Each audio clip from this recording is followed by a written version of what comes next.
Hello दोस्तों, मेरे channel विद्या club में आपका स्वागत है। आज हम बात करेंगे यूनिट्स के उस टॉपिक के बारे में जो कि हम जिसे व्युत्पन्न मात्रक कहते हैं, यानी डेराइव्ड यूनिट कहते हैं, जो कि हमारे फंडामेंटल यूनिट्स पे ही डिपेंडेंट होते हैं। यानी डेराइव्ड यूनिट्स का जो फॉर्मेशन होता है वो फंडामेंटल के हेल्प से ही होता है। इसमें हम पढ़ेंगे क्षेत्रफल यानी एरिया, वॉल्यूम, घनत्व, डेंसिटी, फोर्स, इन सभी के बारे में पढ़ेंगे कि किस तरह इन सारे यूनिट्स को हम आसानी से बना सकते हैं। तो चलिए हम डेराइव यूनिट की तरफ चलते हैं। व्युत्पन्न मात्रक जो होता है, इतना तो जानते हैं कि ये फंडामेंटल यानी मूल मात्रक से बनता है। अगर हम बात करें क्षेत्रफल का, किस चीज का? क्षेत्रफल का। किसका? क्षेत्रफल यानी कि एरिया का। तो आप बताइएगा, किसी भी चीज का एरिया जो होता है उसके बीमा यानी जो दो बीमा होता है उसका मल्टीपल होता है, गुणनफल होता है, यानी कि L इंटू बी। क्या होता है? L into B. तो इस L इंटू बी को हम क्या लिख सकते हैं? M into M, because length भी मीटर से ही मेजर किया जाता है और ब्रेथ भी मीटर से ही मेजर किया जाता है, यानी कि हो जाएगा ये हमारा मीटर स्क्वायर। क्या हो जाएगा? Metre square. ठीक है ना? क्या हो जाएगा? Metre square. अब दूसरा हम बात करें, हम वॉल्यूम का बात करते हैं, यानी कि आयतन का बात करते हैं। क्या करते हैं हम? आयतन, वॉल्यूम। क्या करते हैं? वॉल्यूम। अब इस वॉल्यूम में क्या होता है कि इसके तीन बीमा होते हैं, यानी कि थ्री डायमेंशनल होता है, लेंथ, ब्रेथ, हाइट। तो इस तीनों को गुना कर देते हैं। क्या करते हैं? इस तीनों को क्या करते हैं? हम गुना करते हैं, यानी कि LBH। अब ध्यान दीजिएगा, इस LBH में तीनों का जो यूनिट होता है वो M और M ही होता है ना? तो क्या लिख सकते हैं हम? मीटर क्यूब लिख सकते हैं। क्या लिख सकते हैं? Metre cube. लेंथ को भी मीटर से, ब्रेथ को भी मीटर से और हाइट को भी मीटर से ही मेजर किया जाता है। ये समझ रहे हैं ना? और ये सब जो है वो आप पीछे पढ़ चुके हैं कि ये फंडामेंटल यूनिट है। ये क्या है? फंडामेंटल यूनिट है। अब बात करते हैं थर्ड नंबर, अब बात करते हैं हम डिस्टेंस का, यानी दूरी का। क्या करते हैं? दूरी, डिस्टेंस। क्या करते हैं? दूरी। आप डिस्टेंस के बारे में जानते ही होंगे कि डिस्टेंस क्या होता है। समय के अनुसार किसी भी दिशा में स्थान परिवर्तन जो होता है वो डिस्टेंस कहलाता है, दूरी कहलाता है। क्या कहलाता है? दूरी कहलाता है। क्या कहलाता है? दूरी कहलाता है ना? ध्यान दीजिएगा, यानी कि समय के अनुसार अगर आप किसी भी दिशा में चलते हैं और जगह चेंज हो जाता है तो हमारा डिस्टेंस होता है। जैसे कि अगर हम किसी ए पॉइंट पर हैं और किसी बी पॉइंट पे चले गए तो समय तो बदल ही रहा है और हमारा समय के अनुसार सब बदल रहा है, स्थान भी बदल रहा है, जगह भी बदलते जा रहा है। तो ये हमारा डिस्टेंस हो गया। तो इस डिस्टेंस को भी हम लेंथ के ही सहारे क्या करते हैं? ये भी हमारा एक तरह से क्या है? ये हमारा एक तरह से लेंथ ही है। क्या है ये? लेंथ ही है। क्या है ये? लेंथ है। और लेंथ को क्या कहते हैं? मीटर कहते हैं। क्या कहते हैं? मीटर कहते हैं, यानी यूनिट के तौर पे। और ये हमारा लेंथ क्या है? फंडामेंटल यूनिट है। 4 नंबर में बात करें हम विस्थापन, विस्थापन यानी कि डिस्प्लेसमेंट, डिस्प्लेसमेंट, डिस्प्लेसमेंट। अब ध्यान दीजिएगा, डिस्प्लेसमेंट क्या होता है? तो डिस्प्लेसमेंट जो होता है हमारा वो भी एक तरह से क्या है? लेंथ ही है, दूरी ही, सॉरी, ये भी हमारा एक क्या है? लेंथ की है। इसका भी यूनिट लेंथ ही होगा। अब इसको हम कैसे समझ सकते हैं? तो समय के अनुसार किसी निश्चित दिशा में अगर जगह बदले, ये किसी भी दिशा में, ये निश्चित दिशा में, यानी कि ये फिक्स है कि इसी डायरेक्शन में हमको चलना है, तो उसे हम विस्थापन यानी डिस्प्लेसमेंट बोलते हैं। जैसे कि अगर हम बात करें इस दोनों का डिफरेंस का, तो दूरी जो होता है ए और बी का, तो दूरी कैसे भी जाया जा सकता है। अगर उसी चीज को हम एक फिक्स डायरेक्शन दे दें कि नहीं ये इसी डायरेक्शन में चलेगा, तो ये हमारा डिस्प्लेसमेंट कहलाएगा और ये हमारा डिस्टेंस कहलाएगा। इसमें क्या हुआ? सिर्फ इतना ही चेंज है कि एक निश्चित क्या होना चाहिए? डायरेक्शन होना चाहिए। समय तो दोनों में ही चेंज होता है, डिस्टेंस में भी और डिस्प्लेसमेंट में भी। और स्थान तो दोनों में ही चेंज होता है, जगह तो दोनों में बदलता है, डिस्टेंस में भी, डिस्प्लेसमेंट में भी। लेकिन इसका एक पार्टिकुलर डिस्टेंस होता है और इसका डिस्टेंस कोई तय नहीं है कि किस दिशा में, मतलब किधर चलेगा। ठीक है ना। तो आप दोनों का मतलब डिफरेंस समझ गए होंगे। अब बात करते हैं हम इसके यूनिट के। तो हम बताएं क्या, डिस्टेंस हो या डिस्प्लेसमेंट हो, दोनों को ही लेंथ ही समझा जाता है। क्या, लेंथ, यानी कि इसका भी क्या होगा, मीटर ही होगा। आगे समझते हैं 5 नंबर में। 5 नंबर में हमारा हो जाएगा वेलोसिटी, सॉरी पहले हम बात करते हैं चाल के बारे में। क्या करते हैं, चाल यानी कि स्पीड।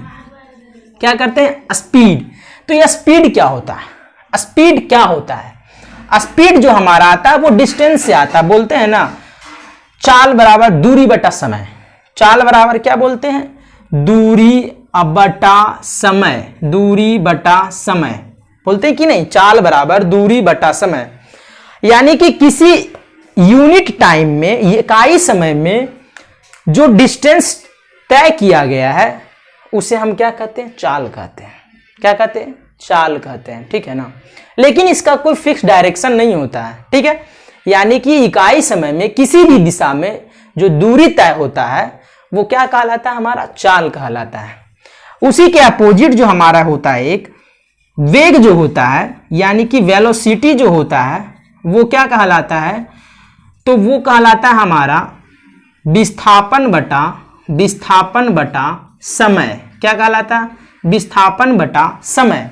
यानी कि इकाई समय में, यूनिट टाइम में, किसी खास डायरेक्शन में, किसी खास मतलब दिशा में जो विस्थापन होता है, यानी कि जगह का जो परिवर्तन होता है उसे हम क्या कहते हैं, वेग कहते हैं इकाई समय में। अब आप सोच रहे होंगे सर इसका ये नहीं बता रहे हैं यूनिट्स क्या होता है, तो दोनों का यूनिट्स क्या होंगे, सेम होंगे। जैसे यहां भी मीटर है, यहां भी मीटर है, तो मीटर का मीटर और टाइम का सेकंड, तो हो जाएगा मीटर पर सेकंड। ऐसे भी लिख सकते हैं, इसका भी यही होगा मीटर पर सेकंड, बिकॉज विस्थापन का मीटर, समय दोनों में है तो सेकंड और सेकंड, यानी कि मीटर पर सेकंड, ठीक है ना। तो यहां तक आप लोग समझ चुके होंगे, ठीक है। ठीक, आगे बात करते हैं। अब बात करते हैं हम 7 नंबर पे, पॉइंट नंबर 7, त्वरण। त्वरण है ना, यानी कि एसिलरेशन।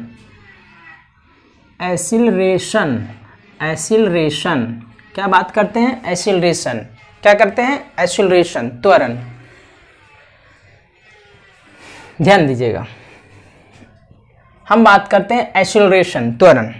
एसिलरेशन क्या होता है, तो एसिलरेशन जो हमारा होता है change in velocity by time, है ना, वेग में परिवर्तन बटा समय। यानी कि किसी भी ऑब्जेक्ट पे जो उसके वेग में जो परिवर्तन होता है, उसके वेलोसिटी में जो बदलाव आता है इकाई समय में, वही क्या कहलाता है, हमारा त्वरण कहलाता है। तो change in velocity by time, इसको हम वही बोल सकते हैं वेग में परिवर्तन, वेग में परिवर्तन, वेग में परिवर्तन, वेग में परिवर्तन अब बटा समय, है ना। अब ध्यान दीजिएगा, तो वेग में परिवर्तन अब बटा समय जो होता है वो यूनिट में, यानी इसका यूनिट क्या होता है। हाँ, एक बात और, जो भी यूनिट हम बता रहे हैं वो सारे के सारे एसआई यूनिट ही है, ठीक है ना। तो इसका यूनिट जो हमारा होगा वो क्या होगा, मीटर पर सेकेंड।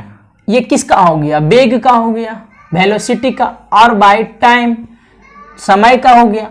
अब इसको हम पूरा हिसाब मतलब सॉल्व करेंगे तो क्या हमारा बन जाएगा, ये ऊपर चला आएगा, यानी मीटर पर सेकेंड इंटू 1/सेकेंड बन जाएगा मीटर पर सेकेंड स्क्वायर, है ना। मीटर पर सेकेंड स्क्वायर क्या बन जाएगा, मीटर पर सेकेंड स्क्वायर, है ना, मीटर पर सेकेंड स्क्वायर। ये किसका हो गया, हमारा एसिलरेशन का हो गया। किसका हो गया, एसिलरेशन का हो गया। अब बात करते हैं बल का। क्या करते हैं, बल का बात करते हैं, यानी फोर्स। किसका, बल, फोर्स, फोर्स, ध्यान से समझिएगा, किसका, फोर्स का। तो बल क्या होता है, फोर्स क्या होता है, देखिए बल क्या होता है, जैसे कि हम बात करें किसी अगर ऑब्जेक्ट पे, अगर किसी ऑब्जेक्ट पे अगर किसी ऑब्जेक्ट पे यानी किसी पदार्थ पे बल लगता हो तो उसके अवस्था में क्या हो जाता है, बदलाव आता है, यानी उसके स्टेट में चेंजेज आ जाते हैं। जैसे बॉल को दबाना, किसी चीज को धक्का देना, स्पीड पकड़ लेता है ना, बॉल को किक मारना, ये सब सारे के सारे क्या है, फोर्स के कारण ही होता है। तो हम कह सकते हैं कि फोर्स जो होता है वो किसी मास पे हम जो एक्सेलरेशन उसको देने का काम करते हैं, तो फोर्स इक्वल्स टू जो होता है वो मास इंटू एक्सेलरेशन होता है। क्या होता है, मास इंटू एक्सेलरेशन होता है। यानी कि द्रव्यमान जो होता है और त्वरण जो होता है वो दोनों का क्या होता है, मल्टीप्लिकेशन होता है। यही हमारा होता है फोर्स, बल। तो इसको कैसे हम लिख सकते हैं, तो इसको इधर लिख देते हैं, ये हो जाएगा मीटर पर सेकेंड स्क्वायर। ये ध्यान दीजिएगा, इसको जब हम लिखेंगे तो इसका क्या लिखेंगे, द्रव्यमान का क्या था, फंडामेंटल यूनिट केजी, और गुना त्वरण का हम बताएं अभी क्या होता है, मीटर पर सेकेंड स्क्वायर। तो क्या बन जाएगा, ये हमारा बन जाएगा के किलोग्राम मीटर पर सेकेंड स्क्वायर। ये बन जाएगा किलोग्राम मीटर पर सेकेंड स्क्वायर। क्यों, मल्टीप्लाई कर रहे हैं ना, ध्यान दीजिए, किलोग्राम मीटर पर सेकेंड स्क्वायर। द्रव्यमान का केजी बताएं और त्वरण का अभी तैयार किए हैं। ये डिराइव यूनिट पढ़ रहे हैं ना, एक दूसरे से रिलेट करते चला जाएगा। तो समझ रहे हैं, इसका यूनिट किलोग्राम मीटर पर सेकेंड स्क्वायर होगा। एक बात ध्यान देना है कि इसको हम न्यूटन भी बोलते हैं। क्या बोलते हैं, ये न्यूटन भी बोला जाता है। ये हमारा 1 न्यूटन के बराबर है। ये वैल्यू जो है वो 1 न्यूटन के बराबर है। कभी कभी रहेगा क्वेश्चन कि 1 न्यूटन इक्वल्स टू, ऑप्शन में रहेगा किलोग्राम मीटर पर सेकेंड स्क्वायर, ठीक है ना। तो इसको हम न्यूटन बोलते हैं, 1 न्यूटन, जो कि फेमस एक यूनिट है इसका, जिसको हम नामधारी मात्रक भी बोलते हैं, फेमस यूनिट जो होता है इसका। अब बात करते हैं हम आगे 9 नंबर में, संवेग। ये संवेग क्या होता है ना, यानी कि संवेग, मोमेंटम, ठीक है ना, मोमेंटम। तो संवेग जो होता है वो द्रव्यमान और वेलोसिटी का गुणनफल होता है, ठीक है ना। द्रव्यमान और वेलोसिटी का गुणनफल होता है संवेग, यानी कि मास इंटू द्रव्यमान इंटू वेग, द्रव्यमान इंटू वेग, है ना। क्या होता है, द्रव्यमान इंटू वेग होता है, वो उसे क्या कहते हैं, mass into velocity, m into we.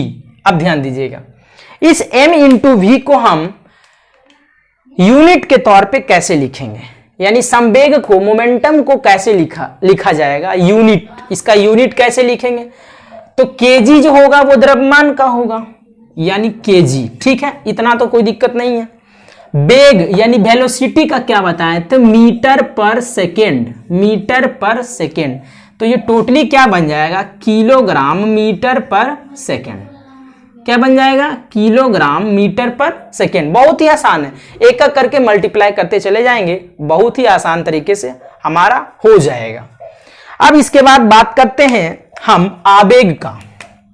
क्या करते हैं, आवेग का बात करते हैं। इंपल्स क्या है, आवेग, क्या है, आवेग, है ना। आवेग यानी कि इंपल्स, ठीक है। देखिए आवेग जो होता है, जैसे कि बैट बॉल खेलते हैं तो छोटे समय के लिए ही बॉल क्या करता है, बैट से टकराता है, यानी स्मॉल टाइम के लिए, ठीक है ना। तो इसको हम बोल सकते हैं मास इंटू टाइम, सॉरी ऐसे नहीं बोल सकते हैं, फोर्स इंटू टाइम। जैसे बॉल का बैट में कुछ पल के लिए टकराना, कुछ पल के लिए बल, फोर्स का लगना, तो होता है क्या, फोर्स इंटू टाइम। यही हमारा आवेग होता है, इंपल्स करता है वो। यानी कि हम बोल सकते हैं इसको बल गुना समय, यानी force into time, force into time. क्या होता है? Force into time. ध्यान दीजिएगा, बल का हमने अभी क्या निकाला है, बल का यूनिट जो हमने निकाला है वो क्या है? किलोग्राम मीटर पर सेकेंड स्क्वायर। ध्यान से समझना है, एकदम बिल्कुल ही हड़बड़ाना नहीं है, एकदम आराम से समझना है। हम बल का क्या निकालें? किलोग्राम मीटर पर सेकेंड स्क्वायर। अब मल्टीप्लाई करना है सेकेंड से ही। अब ध्यान दीजिए, 1 सेकेंड से 1 सेकेंड कट जाएगा, बचा क्या? बचा किलोग्राम मीटर पर सेकेंड बच गया, यही ना बचा, किलोग्राम मीटर पर सेकेंड बच गया। क्या बचा? किलोग्राम मीटर पर सेकेंड बच गया। इसको एक तरीका से और लिख सकते थे हम, बल का क्या लिखते? न्यूटन इंटू सेकेंड, है ना, न्यूटन सेकेंड। क्या बोलते हैं इसको? न्यूटन सेकेंड, है ना, NS, यानी कि बल का न्यूटन, टाइम का सेकेंड। 11 नंबर, है ना, कार्य। कार्य ये क्या होता है? यानी कि वर्क, ठीक है ना। तो वर्क क्या होता है? जब हम किसी वस्तु पे फोर्स लगाते हैं, बल लगाते हैं, तो वस्तु क्या करता है? जिस दिशा में हम बल लगाते हैं उसी दिशा में डिस्प्लेस कर जाता है, तो वो हमारा क्या कहलाता है? कार्य कहलाता है, वर्क कहलाता है, ठीक है। यानी कि इसको बोल सकते हैं फोर्स इनटू डिस्प्लेसमेंट, बल गुना विस्थापन। बल लगाएं और विस्थापन हो गया उसी के दिशा में जिधर बल लगाएं। जैसे कि अगर बात करें, हम इस दीवार को धक्का दिए और दीवार हिला नहीं, मतलब हमारा काम हुआ नहीं, यहाँ क्या वर्क जो होगा वो 0 हो जाएगा। अगर हम इस बोर्ड को धक्का दिए और ये बोर्ड डिस्प्लेस कर गया, हिल गया, अपने जगह से दूसरे जगह पे चला गया, तो वो क्या कहलाएगा? वर्क हुआ, है ना। तो यही होता है इसमें। इसका जो यूनिट जो हमारा अगर बात करें तो इसका यूनिट क्या होता है? न्यूटन, है ना, बल का न्यूटन होता है। अगर बात करें उस तरह का नहीं, बात करें हम बल का, तो किलोग्राम मीटर पर सेकेंड स्क्वायर। अगुना क्या होता है? ये विस्थापन है तो ये मीटर कहलाएगा। ध्यान से समझना, ये क्या कहलाएगा? मीटर कहलाएगा। तो हम क्या लिख सकते हैं इसको? अब इसको हम लिख सकते हैं किलोग्राम मीटर स्क्वायर पर सेकेंड स्क्वायर। ये भी यूनिट है। दूसरा ये भी यूनिट है कि कार्य बराबर, यानी कि वर्क बराबर न्यूटन। न्यूटन क्यों? क्योंकि बल है, और बल का ये जो न्यूटन जो होता है वो फेमस क्या यूनिट होता है। हम बोलते हैं ना बल मतलब न्यूटन, बल का ये सा यूनिट जो होता है वो न्यूटन अगुना मीटर, है ना, न्यूटन मीटर, यानी कि NM न्यूटन मीटर। ये जो होता है वो वर्क का ही होता है। क्या होता है? वर्क का ही क्या होता है? यूनिट है। ये भी हमारा एक यूनिट है। इसका एक और यूनिट है, उसे हम क्या कहते हैं? जूल कहते हैं। क्या कहते हैं? जूल। तो आप बात कर सकते हैं कि ये 1 जूल के बराबर है। ये भी इसका क्या है? यूनिट। ये सारे के सारे यूनिट्स हैं किसके? तो वर्क के, ठीक है ना, सब एक दूसरे से रिलेटेड है। ये भी इसका यूनिट है, ये भी इसका ही यूनिट है, और ये भी इसका ही यूनिट है, सब एक दूसरे का ही यूनिट है। तो अगर वर्क का कोई पूछे, फेमस यानी नामधारिक मात्रक जो होता है वो जूल होता है। क्या होता है? जूल होता है। आगे बात करें हम 12 नंबर, यानी कि शक्ति के बारे में। क्या करें? शक्ति, पावर।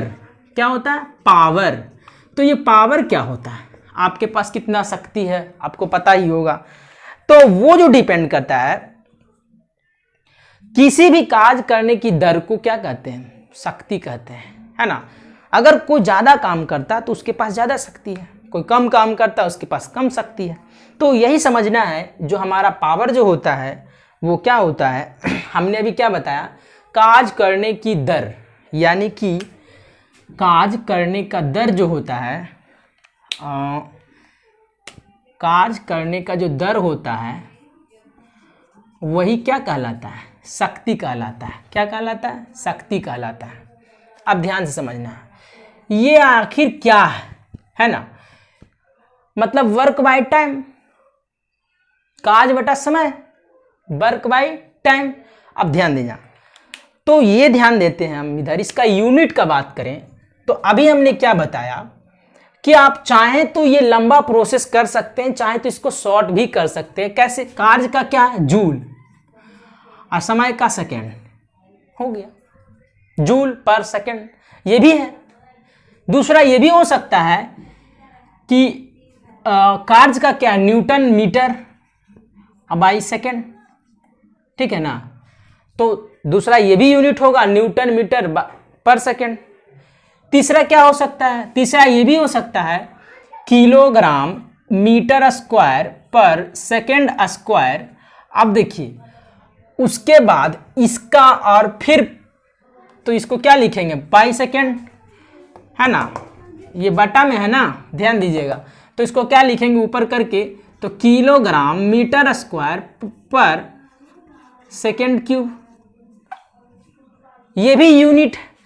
तो ये ज़्यादा ही कुछ हो जाएगा, मतलब ये आप कर सकते हैं, बड़े बड़े एग्जाम में इस तरह का आएगा, लेकिन नॉर्मली आप इधर ध्यान देना है कि इसी तरह का पूछेगा। इसका भी एक क्या होता है, फेमस नाम होता है जिसको हम क्या कहते हैं, वाट। क्या कहते हैं, वाट, है ना। यानी कि वाट जो है वो इसका नामधारी मात्रक जो होता है, और वाट के बराबर अगर हम जूल पर सेकेंड लिखे 1 वाट, है ना, 1 watt equals to joule per second, ठीक है। तो वाट इसके बराबर हो जाएगा, है ना, जूल पर सेकेंड। ये शक्ति का क्या है, मात्रक, ठीक है ना। ये भी मात्रक है, ये भी मात्रक है, और ये भी मात्रक है।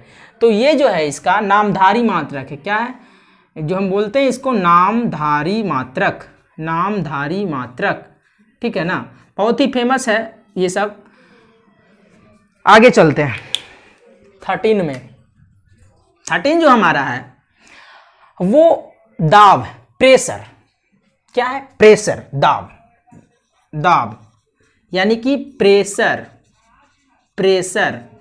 अब ध्यान दीजिएगा, कभी आपने किसी चीज को दबाया होगा तो पार्टिकुलर एरिया को क्या करते हैं, दबाते हैं, बल, फोर्स लगाते हैं, है ना। जैसे कि इसी चीज को दबा रहे हैं तो यहाँ जो प्रेशर बन रहा है तो पार्टिकुलर इतने एरिया को क्या करते हैं, दबा रहे हैं, बल लगा रहे हैं। यानी कि फोर्स जो हम लगा रहे हैं किस पे, पार्टिकुलर एरिया पे। क्या लगा रहे हैं, बल लगा रहे हैं जो हम, यानी कि बल लगा रहे हैं कहाँ, क्षेत्रफल पे। यानी कि हम बोल सकते हैं इसको कि एकांक क्षेत्रफल पे, प्रति एकांक क्षेत्रफल पे जो बल लगता है वही क्या कहलाता है, दाब कहलाता है, प्रेशर।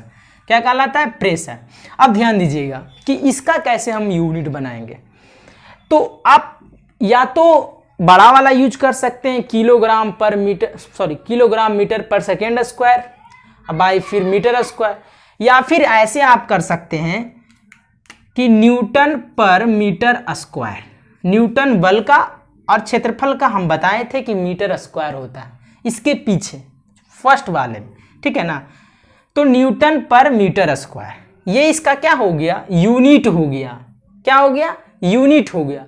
हाँ, एक बात और, इसके भी क्या है, एक नामधारी मात्रक है। वो नामधारी मात्रक क्या कहलाता है, पास्कल। पास्कल क्या है, पास्कल।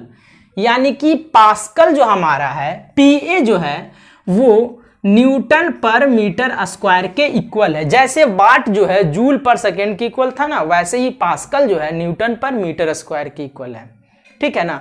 आप आराम से अगर समझेंगे, कोशिश करेंगे तो बहुत ही आसान तरीके से समझ में आएगा, ठीक है। आगे चलते हैं। 14 नंबर में हमारा है घनत्व, डेंसिटी।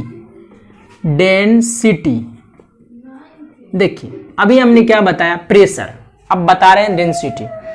तो प्रेशर क्या था कि एक एरिया पे फोर्स का लगाना, बल लगाना, है ना, एक एरिया पे ऐसे दबाना, वो प्रेशर टाइप का हो गया। अब घनत्व जो है, ये घनत्व जो हमारा है किसी आयतन में द्रव्यमान का जो होना है, यानी कि पार्टिकुलर प्रति एकांक आयतन में बात करें, उपस्थित पदार्थ का जो द्रव्यमान है वही डेंसिटी कहलाता है ना। द्रव्यमान बटा, यानी कि हम बोल सकते हैं मास बाई वॉल्यूम।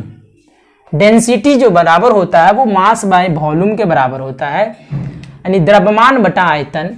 तो द्रव्यमान का क्या बताए थे, फंडामेंटल यूनिट याद है, केजी। क्या है, केजी, और वॉल्यूम का मीटर क्यूब।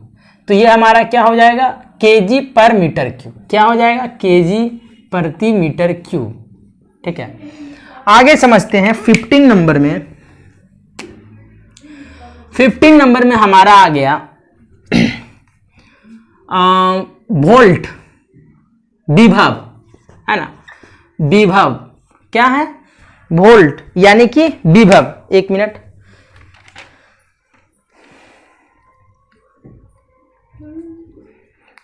हाँ आगे देखिए, यानी कि विभव, पोटेंशियल, पोटेंशियल ये क्या होता है? ये विभव क्या होता है? तो विभव जो हमारा होता है कि जैसे, ध्यान देना, समझना, वोल्ट क्या होता है ना। वोल्ट जो हमारा होता है कि अगर आवेश को, है ना, यानी कि आवेश को, किसी चार्ज को अनंत से किसी जगह पे ला रहे हैं तो वो हमारा वोल्ट कहलाता है। अनंत से कहीं भी हो सकता है वो जगह, यानी कि हम बता सकते हैं कि धनावेश को किसी बिंदु तक अनंत से लाने में जो हमारा कार्य किया जाता है वही हमारा क्या कहलाता है? विभव कहलाता है। क्या कहलाता है? विभव कहलाता है। तो इसको अगर फॉर्मूला के तौर पे देखेंगे तो किसी आवेश को जब हम लाए हैं, आवेश का लाने का जो कार्य किए हैं वो क्या कहलाता है? हमारा विभव कहलाता है। क्या कहलाता है? विभव कहलाता है। यानी कि वर्क बाई जो वर्क किए, वर्क बाई आवेश का, एक मिनट, आवेश का क्या कहलाएगा? कूलाम। क्या कहलाएगा? आवेश का चार्ज, है ना। ऐसे नहीं लिख सकते, ऐसे ही ध्यान दीजिए, वो यूनिट में बता देंगे। कार्य बटा आवेश, तो क्या हो जाएगा? कार्य का क्या हम बताएं? कार्य का जो होता है वो जूल होता है। क्या होता है? जूल। और भी होते हैं, तो कार्य का जूल और आवेश का कूलाम। क्या होता है? कूलाम। C for coulomb. क्या है ये? कूलाम है। क्या है? कूलाम है। ठीक है ना। तो आवेश का कूलाम, तो हम बोल सकते हैं जूल पर कूलाम। ये जो हमारा है वो विभव का हो गया, पोटेंशियल। आपने कभी सुना होगा वोल्ट, है ना, वोल्ट सुना है ना। तो यही वोल्ट जो होता है जूल पर कूलाम के बराबर होता है। यानी एक वोल्ट जो होता है जूल पर कूलाम के बराबर होता है। समझ गए ना।